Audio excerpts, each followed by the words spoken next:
Então, pessoal, bom dia, boa tarde, boa noite.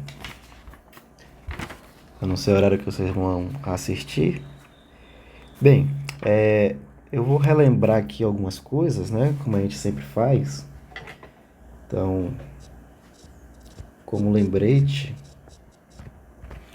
basicamente são algumas expressões, né? Então, a gente tem igualdade entre classes. Então, se eu tenho uma classe igual a B barra, igual a classe de CD barra, a gente já viu que isso é equivalente ao quê? Equivalente aos elementos se relacionarem, e isso é o mesmo da gente fazer aquela expressãozinha, né? A mais D igual a B mais C, ok? Então, a gente também tem a soma de classes. Então, se eu quero somar essas duas classes, é a forma mais trivial, né? Vou somar coordenada por coordenada e vou obter uma nova classe. O que é um pouquinho mais complicado é a multiplicação. E a gente já pensou em uma formulazinha também, né, para multiplicação. Primeira coordenada, eu vou multiplicar as primeiras coordenadas e somar pela multiplicação das segundas coordenadas. Já a segunda coordenada da classe, eu vou multiplicar os termos mais distantes e vou somar pela multiplicação dos termos mais próximos. Ok? E eu tenho também a questão da desigualdade. Da desigualdade, meio que tem uma ligação direta com a igualdade, né? Então, por exemplo, se eu tenho, ao invés da igualdade, uma desigualdade, eu vou obter o mesmo que a expressão final, mudando apenas a igualdade para a desigualdade. Ok? Então, aula passada, né, para a turma da tarde e também para a turma da noite, finalizamos um determinado resultado, que foi o teorema 10, certo? Era um teorema que tinha 3 itens e foi deixado como exercício, né? Vou deixar até como lembrete também o exercício, né?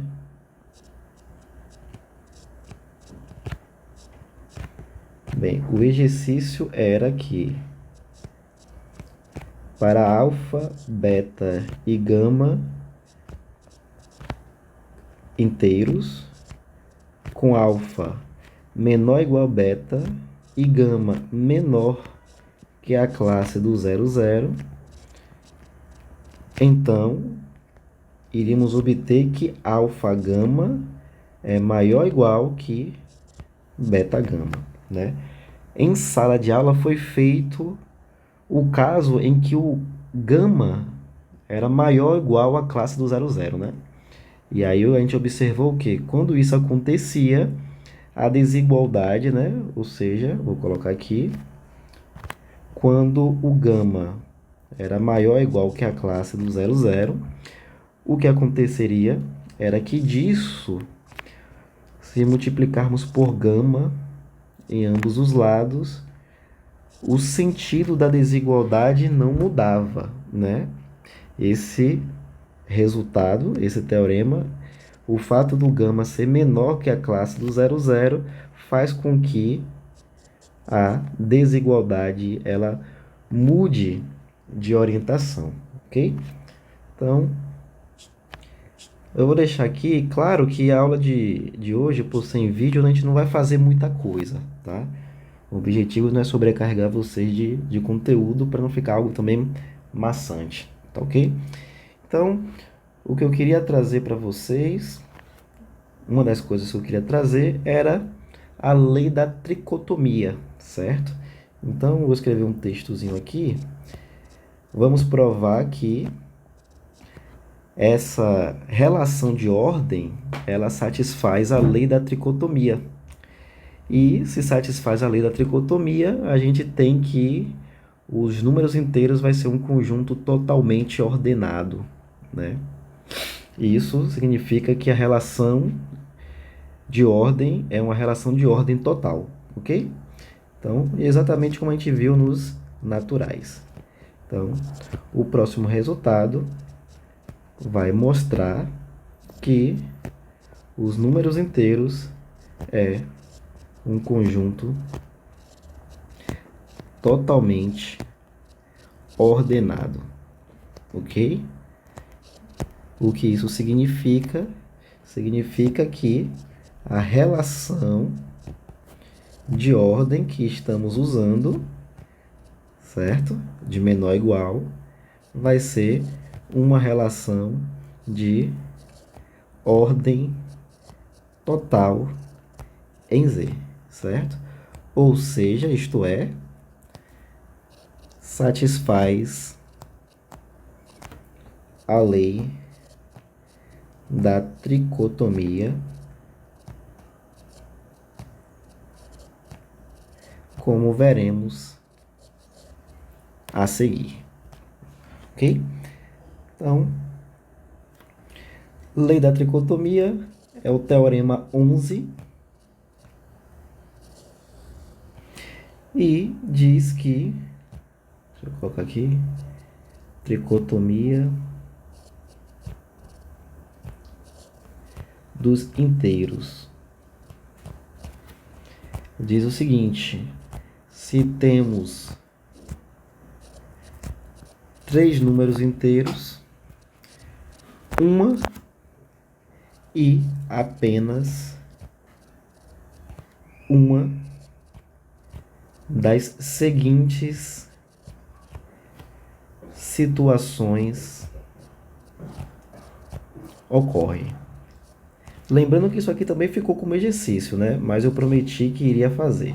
Então, temos que alfa é igual a gama, desculpa, alfa é igual a beta, alfa é menor que beta, ou beta é menor que alfa. Eu vou fazer uma correção, que eu não preciso de alfa, beta e gama, né? Eu só preciso de alfa e beta, né? Pronto. Se eu tenho 2 elementos inteiros, então uma dessas 3 condições deve acontecer. Apenas uma delas, né? Bem, vamos para a demonstração. Então, a demonstração aqui é bem parecida com demonstrações que eu fiz em sala, né? A gente meio que utiliza a tricotomia dos inteiros ou dos naturais, né? Observe. Supondo, primeiro, né? Vamos lá aqui. Sejam alfa igual à classe do AB e beta a classe do CD, certo? Se por acaso a gente tivesse a igualdade, né? Observem que é exatamente o primeiro lembrete, né? Para obtermos a primeira situação, eu tenho que ter A mais D igual a B mais C, ok? Então, observem que para eu ter uma desigualdade, eu teria que ter exatamente o que tem aqui embaixo, certo? Ou seja, para alfa ser igual a beta, isso aqui tem que ocorrer. Para alfa ser, por exemplo, menor ou igual a beta, isso aqui teria que acontecer, tá? Como já ocorre a lei da tricotomia dos naturais, certo? Olha como é que a gente vai proceder aqui, tá? Então, eu vou escrever assim. Note que dados A, B, C e D, números naturais, pela tricotomia dos naturais, sabemos que A mais D é igual a B mais C, A mais D é menor que B mais C, ou A mais D é maior que B mais C.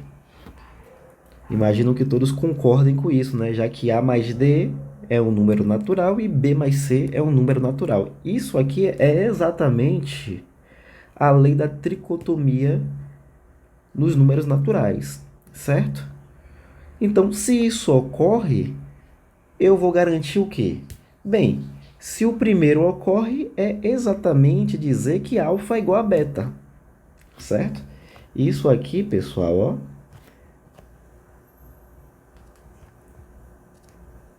isso aqui é a mesma coisa. Vou colocar diferente. Opa. Isso aqui é a mesma coisa do classe do AB igual a classe do CD. Porque vai me dar o quê? Vai me dar justamente que A mais D é igual... Desculpa. A mais D é igual a B mais C. A mesma coisa aqui de baixo, certo? Aqui de baixo vai me dar o quê? Que a classe do AB é menor que a classe do CD, certo? Só que isso aqui é exatamente igual ao quê? Alfa ser menor que beta, ok? Então, eu tenho isso para os três casos. Então, pela tricotomia dos naturais, eu garanto a tricotomia dos inteiros utilizando esse argumento, certo? Então, vou escrever aqui o que nos garante que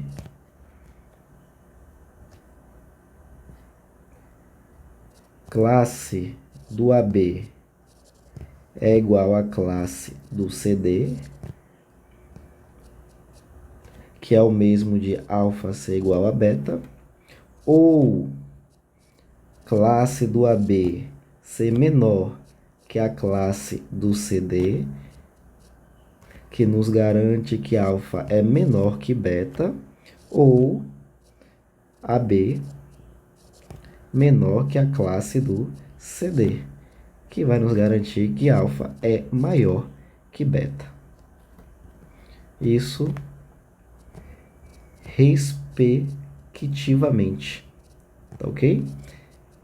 Respectivamente porque o primeiro equivale ao primeiro aqui embaixo, o segundo equivale ao segundo e o terceiro equivale ao terceiro. Ok, pessoal? Então, essa é a ideia. Tá ok? Bem, isso aqui garantimos que uma dessas três condições deve ocorrer, tá ok? Porém, não finalizamos ainda. Temos que garantir que exatamente uma dessas vai ocorrer. Mas para isso, novamente, a gente utiliza a lei da tricotomia e fazemos o seguinte, podemos, né?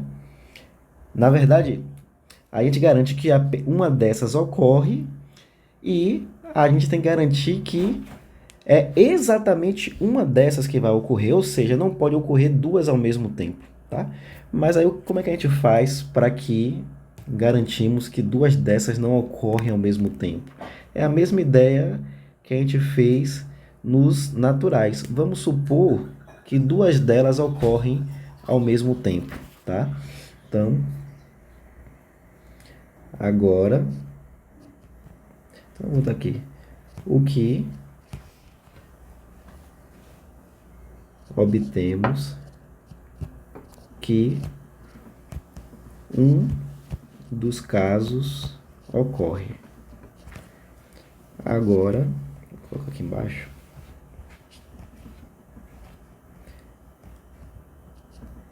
Agora, veremos que dois casos não podem ocorrer simultaneamente. Então, sendo assim, suponhamos que alfa seja menor que beta e beta seja menor do que alfa. Vamos ter o que com isso, tá? Então, vamos lá. Vou colocar aqui. Se alfa é menor que beta e beta é menor do que alfa, isso aqui vai ser o equivalente ao quê? A classe do AB ser menor a classe do CD e a classe do CD ser menor que a classe do AB. Só que isso aqui é equivalente ao quê? Que A mais D ser menor que B mais C.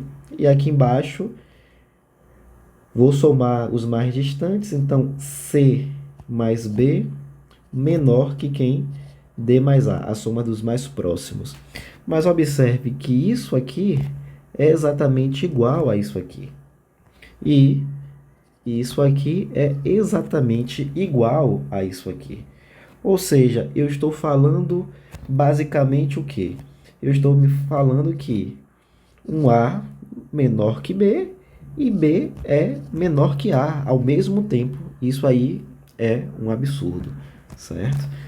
Então, o que é um absurdo pela lei da tricotomia dos naturais, certo? Se a gente fizer o mesmo para os outros casos, certo?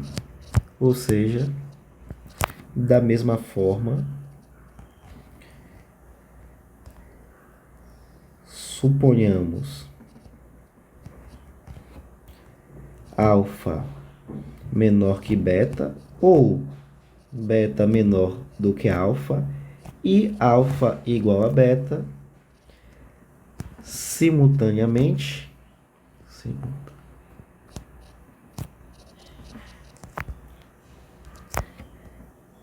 teríamos um novo absurdo pela tricotomia dos naturais. Ok? Então, fica demonstrado esse resultado. Tá ok? Bem, próximo resultado é uma definição, na verdade. Essa definição, a gente vai poder falar agora de termos positivos, negativos e outros termos que a gente chama de não positivos e não negativos, certo? Vamos lá. Então, definição.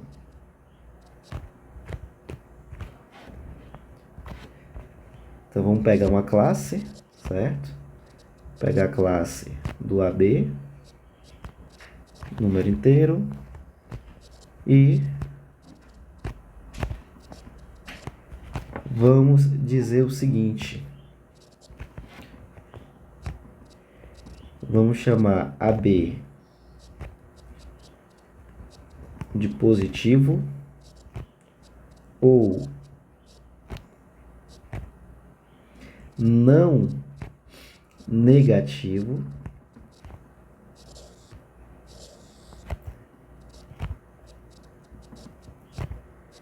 negativo ou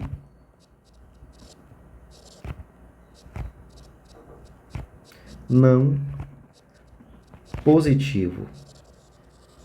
Qual a diferença de cada um deles, né? Positivo, a gente vai pensar em números inteiros, né? Como é que os números inteiros são positivos? Quando eles são maiores que zero, certo? Então, aqui a gente vai fazer a mesma coisa. Quando a classe do AB for maior que a classe do 00. Não negativos, o que muda? Apenas que vamos acrescentar o zero. Então, vai ser maior ou igual à classe do 00, certo? Os negativos vão ser quando as classes são menores que a classe do 00. E os não positivos, novamente, aqui a gente inclui os zeros. Então, quando a classe do AB for menor ou igual à classe do 00. Ok? Então, a definição basicamente é essa. Tá? Com isso, eu quero trazer uma observação. Tá? Qual é a observação? Bem, supondo que a classe seja positiva, tá? Então, vamos lá. Note que se eu tenho que a classe é positiva, ou seja, maior que a classe do 00, vamos ter o que com isso aqui? Isso aqui vai ser equivalente ao quê? Lembrando da definição que a gente deu, significa que a soma dos mais distantes, conservo a simbologia e faço a soma dos mais próximos. Ou seja, eu tenho que A é maior do que B. Dessa forma, temos o quê? Estou no ambiente dos naturais, né? Significa que então existe um P natural não nulo, certo? Tal que eu vou ter o quê? Bem, como A é maior que B, utilizando a definição, eu preciso o quê? Que o A, então, vai ser igual ao B, que é menor, mais esse certo P. Ok? Só que isso equivale ao seguinte: o A ele não está só aí, certo? O A aí está sendo somado por zero, ok? Bem, se está sendo somado por zero, eu tenho essa nova igualdade, certo? Vou até sinalizar aqui. Se eu tenho essa nova igualdade aqui, uma igualdade envolvendo números naturais pode ser transformada em uma igualdade de classes, certo? Então, isso significa o quê? Isso significa que temos o equivalente a classe do AB igual à classe do P0. Concordam? Observe, vamos olhar para isso aqui. Igualdade de classes, eu faço o quê? Soma dos mais distantes igual à soma dos mais próximos. Se vocês observarem, temos exatamente a mesma coisa aqui, certo? O que eu quero dizer com isso, eu vou apagar aqui, tá? O que eu quero dizer com isso é que sempre que tivermos, certo? Um determinado número, uma classe que seja positiva, como é a classe do AB, essa classe do AB vai ser sempre igual a uma classe em que eu vou ter o primeiro elemento sendo um número natural não nulo e o segundo elemento igual a zero. Lembram lá da definição que a gente deu de forma intuitiva que isso aqui era igual de forma intuitiva ao quê? A essa subtração do primeiro menos o segundo. É a mesma coisa, certo? Isso aqui eu tenho que a classe do P0 é igual ao quê? P menos 0, que vai ser igual a P, só que P é o quê? Um número natural não nulo. Então, eu estou garantindo que esse P é o quê? É um número positivo maior do que 0. Beleza? Essa é a ideia. Pronto. Analogamente, a gente faz isso para os outros casos, correto? Então, vamos só observar aqui. Então, analogamente, se tivermos agora a classe do AB menor que a classe do 00, isso aqui seria equivalente ao quê? Vai ser o mesmo argumento que foi usado lá em cima, eu só vou adiantar. Isso aqui vai ser o mesmo que o A ser menor do que B. Só que isso nos garante o quê? Nos garante que existe, vou usar uma outra letra, tá? Um Q natural, vou usar o mesmo P, para a gente padronizar. Então, existe um P natural não nulo, tal que o maior agora é o B, né? Então, eu tenho B igual a A mais esse certo P. Lembrando que esse B, ele não está só, ele está sendo somado a um certo zero. Mas isso aqui vai ser equivalente ao quê? A classe do AB ser igual à classe do 0P. Ok? Observe que a igualdade de classes, soma dos mais distantes igual à soma dos mais próximos. Exatamente o que está aqui, certo? O mesmo argumento, a gente usa aqui a mesma explicação, lembrando que,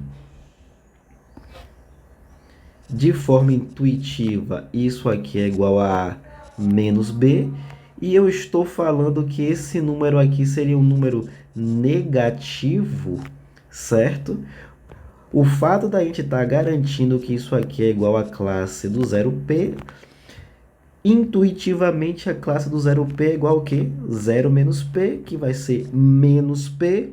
Como P é um número natural não nulo, ou seja, maior que zero, ao multiplicarmos por menos 1, esse menos P vai ser menor do que zero. Então faz sentido, né? Ou seja, não vamos nos preocupar em ficar avaliando dessa forma, tá? O que a gente vai fazer é definir os números inteiros positivos, inteiros negativos, certo? Utilizando o quê? Utilizando essa classe do P0 e a classe do 0P. Fica mais fácil, certo? Então,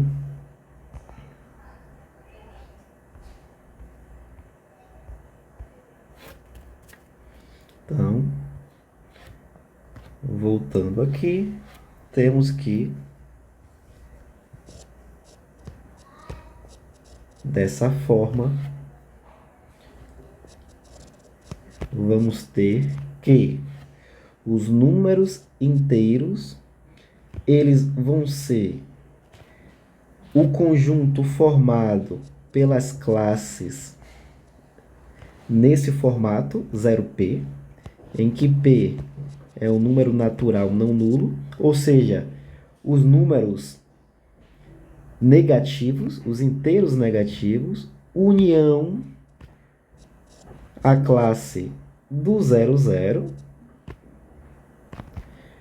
e união agora os inteiros positivos, só que os inteiros positivos têm essa cara.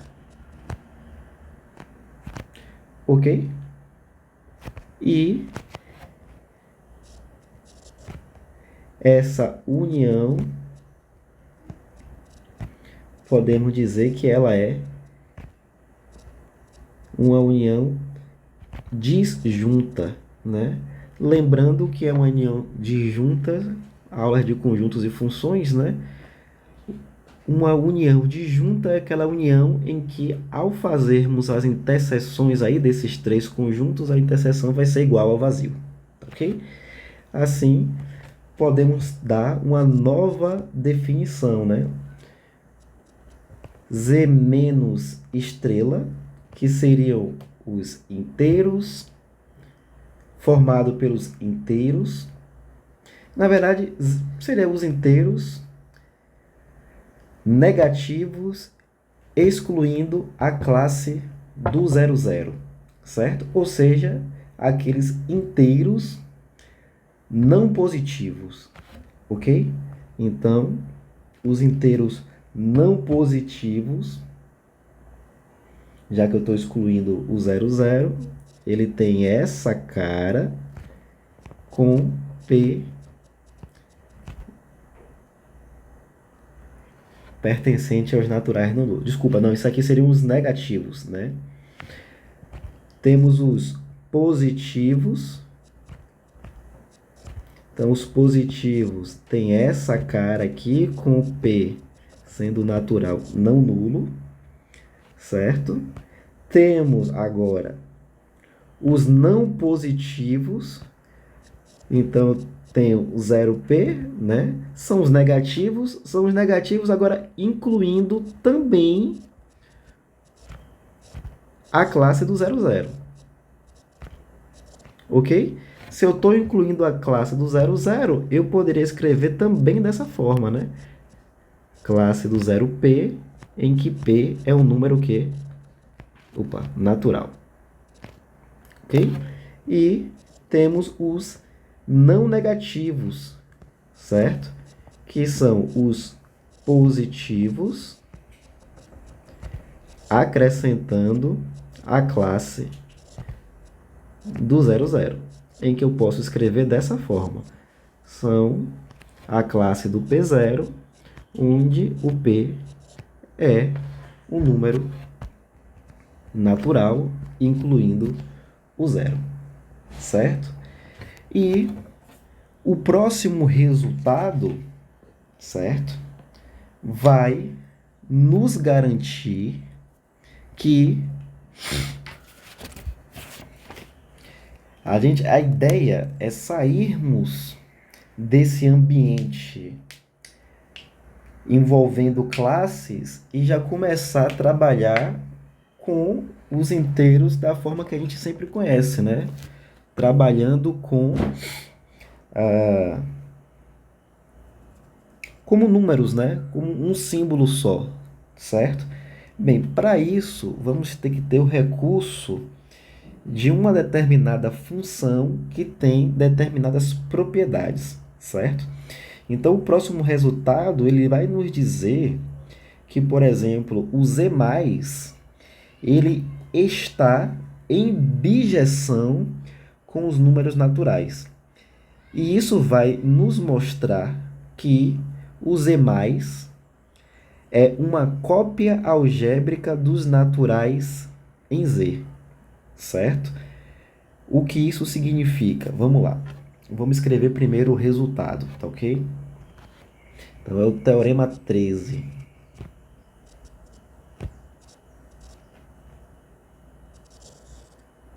O teorema 13 nos diz o seguinte: seja f uma função de n nos inteiros, dada da seguinte forma: f de p é igual a classe do P0. É a nossa hipótese, certo? E a nossa tese vai ser que f é uma função injetora e valem as seguintes propriedades.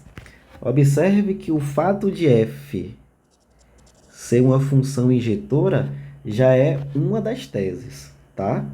Agora eu vou para as outras teses, tá? É um resultado que nos garante várias propriedades.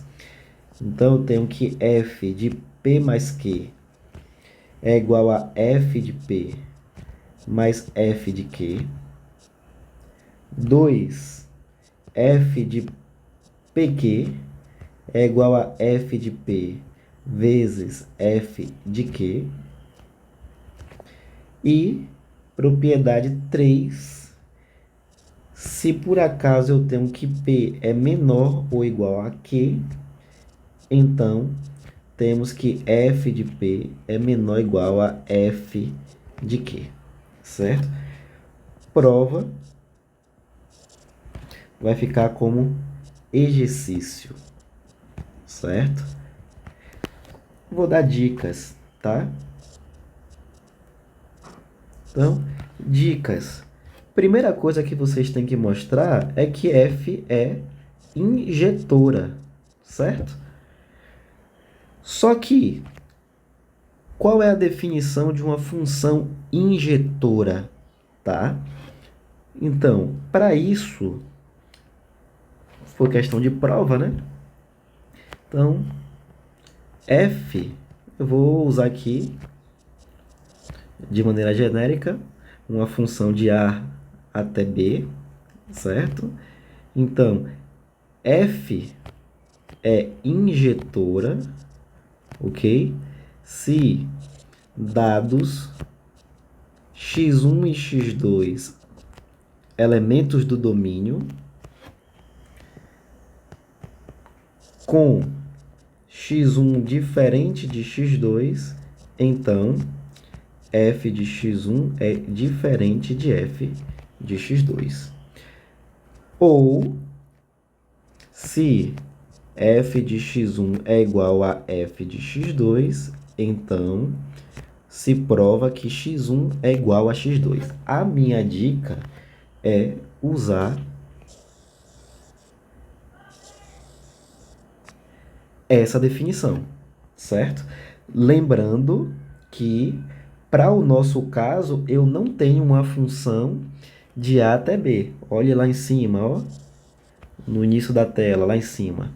F é uma função de N em Z, certo? N vai ser o nosso conjunto A e Z vai ser o nosso conjunto Z, certo? Então, o que fazemos? Vamos lá.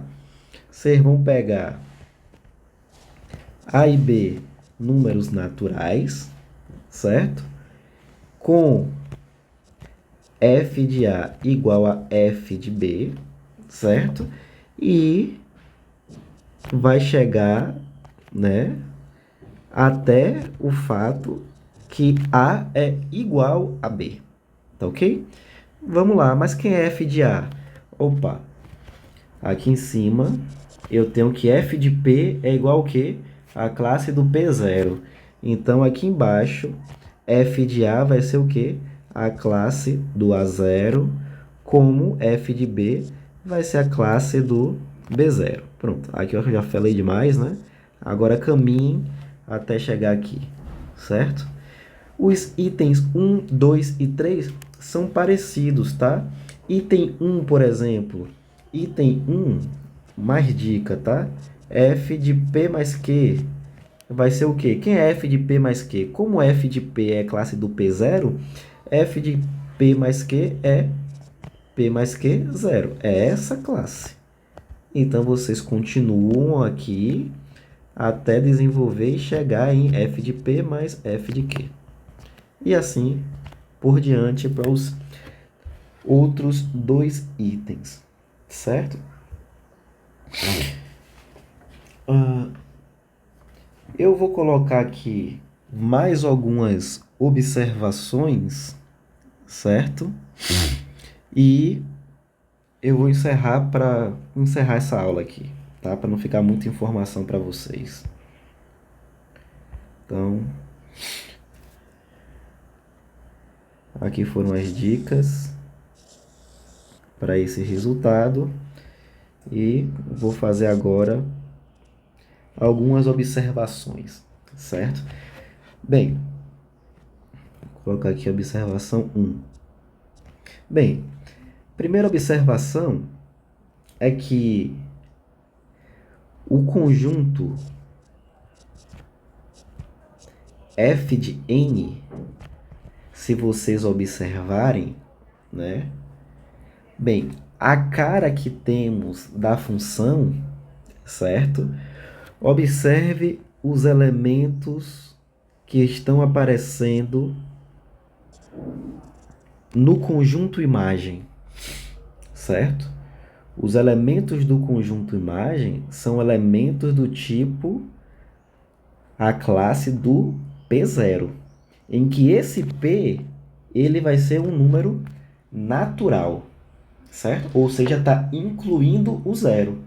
Isso nos garante, então, que os elementos da imagem são justamente a classe que está logo aí acima, ó, em vermelho, os E+, certo? Ou seja, f de n é exatamente o z+. Ou seja, a imagem daquela função é o z+, certo? Então, esse conjunto, certo? Pelo teorema acima, certo? Primeira observação é que vai ter a mesma estrutura algébrica que os números naturais, certo? A essa função damos um nome diferente. Essa função a gente dá um nome de homomorfismo. Da onde vem isso? Uma função que é chamada de homomorfismo é uma função que satisfaz as condições 1 e 2. Toda função que essas duas primeiras propriedades são satisfeitas, ela vai ser chamada de homomorfismo. Beleza? Mais do que isso, essa função, além de satisfazer essas duas primeiras propriedades, ela também é injetora. Então, é chamado então de um homomorfismo injetor. E um homomorfismo injetor é chamado de um monomorfismo, certo? Isso, para a disciplina principalmente de estruturas algébricas, nos dá, né, propriedades muito fortes, muito importantes, tá? Então, a essa função f chamamos de homomorfismo, certo? Vou destacar porque isso é importante.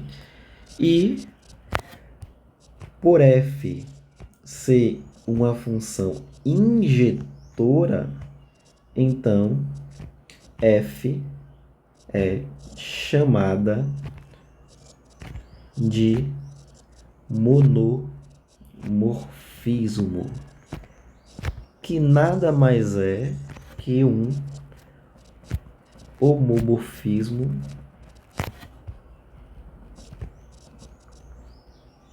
injetor, certo?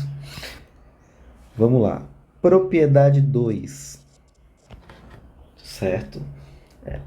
Tem um resultado de conjuntos e funções, eu não sei se foi provado pelos professores Flávio e Cícero, mas é uma propriedade que diz o seguinte: em conjuntos e funções, vou colocar assim, temos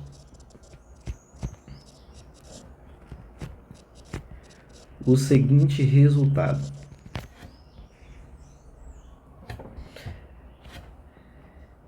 Se existe uma função de x e y injetora, então existe uma bijeção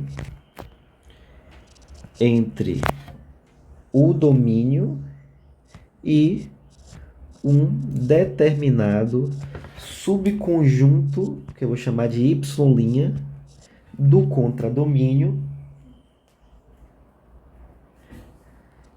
onde esse y' vai ser exatamente a imagem de f pelo domínio X, certo? Basicamente, o que está acontecendo é o seguinte, ó. Você tem aqui uma função f de x em y, tá? E essa função é injetora, tá? Função injetora, o que ela faz? Ela pega elementos diferentes no domínio e leva em elementos diferentes no contradomínio, tá ok? Essa função aqui, ela não é uma função, o quê? Bijetiva. Porque para ser bijetiva, esses elementos de roxo, eles também teriam que ser pegos por alguém do domínio, certo? O que o resultado diz é o seguinte, eu consigo encontrar um determinado subconjunto do contradomínio e a função restrita a esse subconjunto, aí sim vai ser uma função bijetiva. Isso aí é fácil de ver pelo desenho. É só a gente pegar justamente o subconjunto formado por esses 4 elementos que foram pegos, né?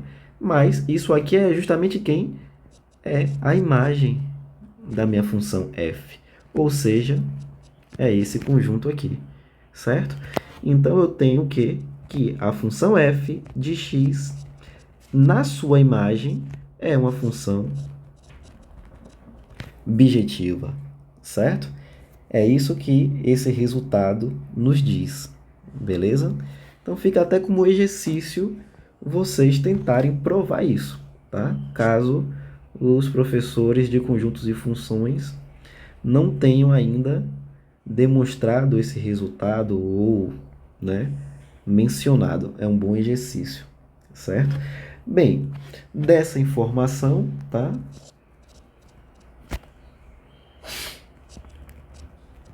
Vamos ter o seguinte.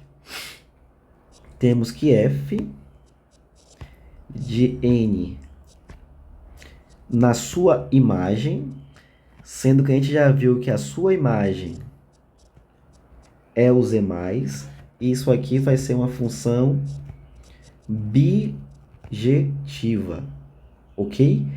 Aí que tá um ponto-chave, tá? Por que isso vai ser importante, tá? Então, por conta disso, ó, por exemplo, certo? Se eu tenho 2 mais 3 e a gente sabe que isso aqui é igual a 5, bem, isso corresponde, via a função f, a seguinte coisa. Bem, se eu tenho 2 mais 3 igual a 5, eu poderia aplicar a minha função f justamente... peraí.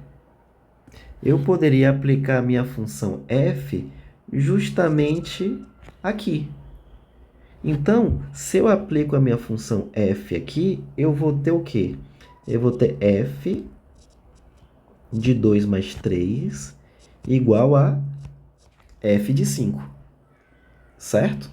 Isso eu posso fazer, né? Porque elementos iguais, eles vão em imagens iguais. Isso é óbvio.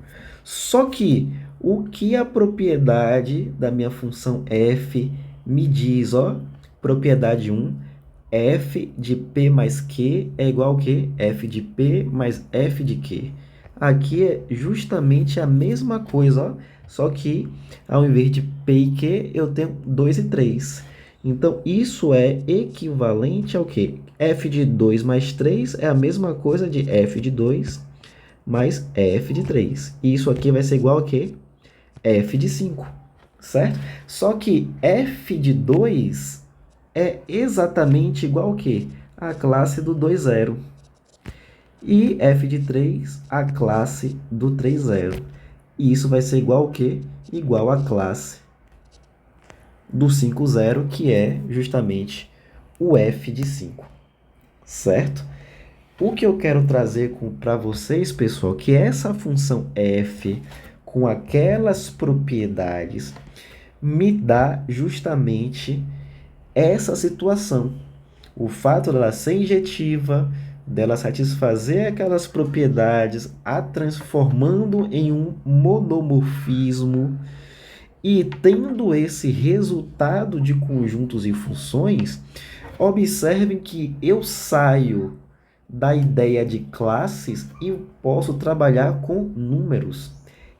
É a mesma coisa, ou seja, utilizando a minha função f, essa expressão aqui é exatamente igual a essa expressão aqui.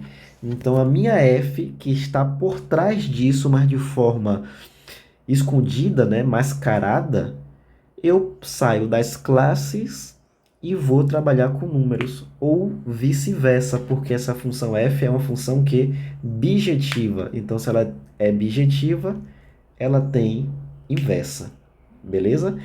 Isso acontece também para multiplicação. Ó. Então, observem que, do mesmo modo, se eu pegar 2 vezes 3 igual a 6, isso aqui corresponde novamente via f ao seguinte.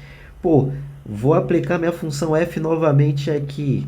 Então, eu vou ter o quê? Eu vou ter f de 2 vezes 3 igual a f de 6. Só que vamos subir aqui de novo a tela. F de 2 vezes 3. Vou utilizar o quê? Propriedade 2. F do produto é o produto das f's. Então, f de 2 vezes 3 é igual a f de 2 vezes f de 3. E isso é igual a f de 6. Novamente, quem é f de 2? 2 vezes 0.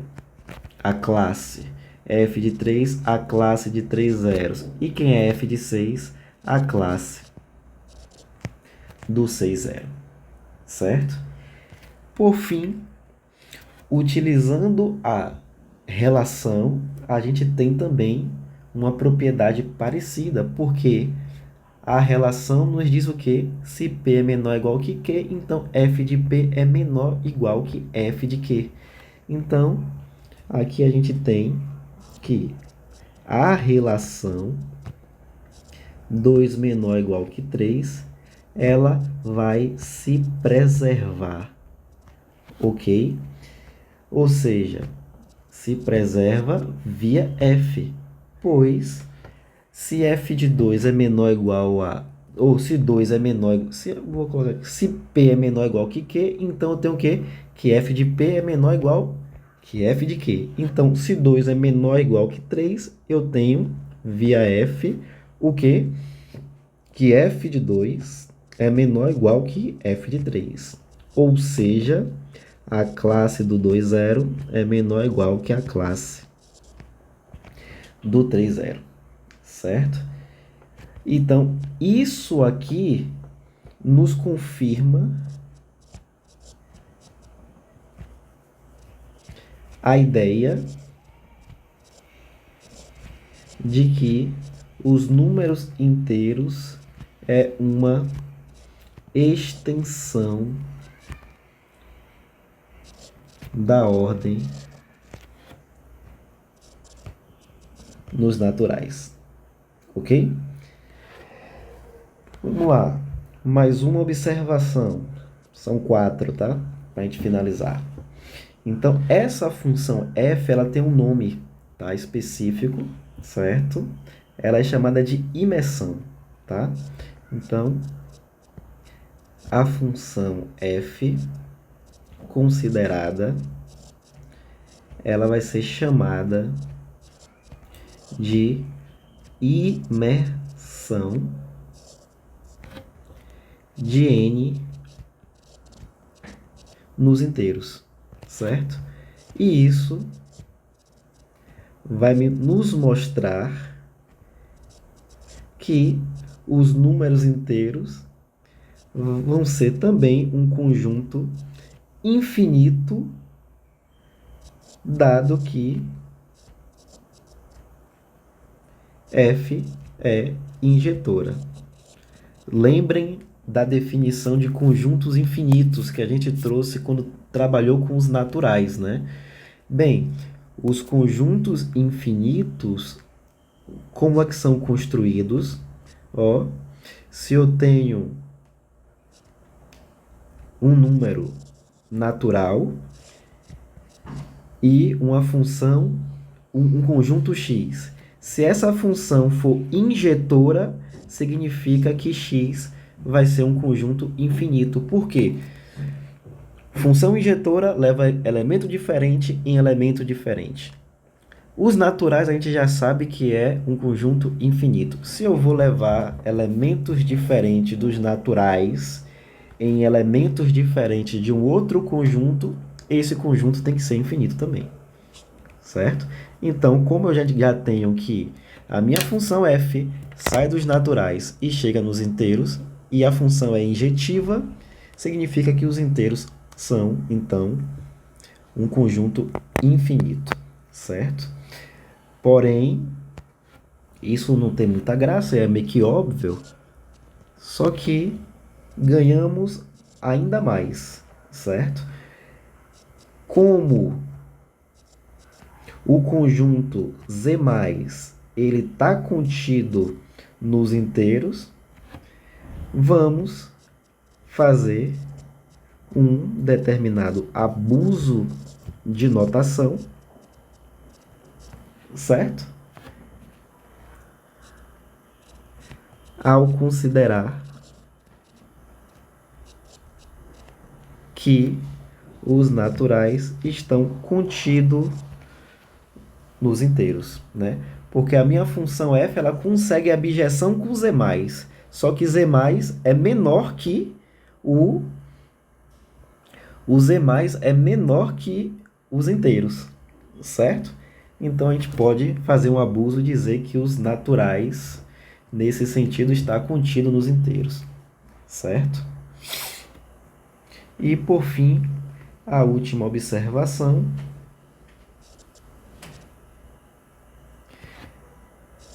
Se tomarmos um número p natural, o simétrico da classe de P0 é o quê? Lembrem lá, o simétrico é o negativo disso, né? Só que o negativo disso é só a gente inverter a ordem. Então, o simétrico é 0p, certo? Ou seja, logo, se por acaso se identificarmos a classe do P0 com M através da minha função f, teremos o seguinte: f de P, que é igual à classe do P0, vamos chamar de M, certo? E obtemos que menos M vai ser quem? Vai ser menos a classe de M0. Só que menos a classe do M0 é justamente a classe do 0M, certo? Assim,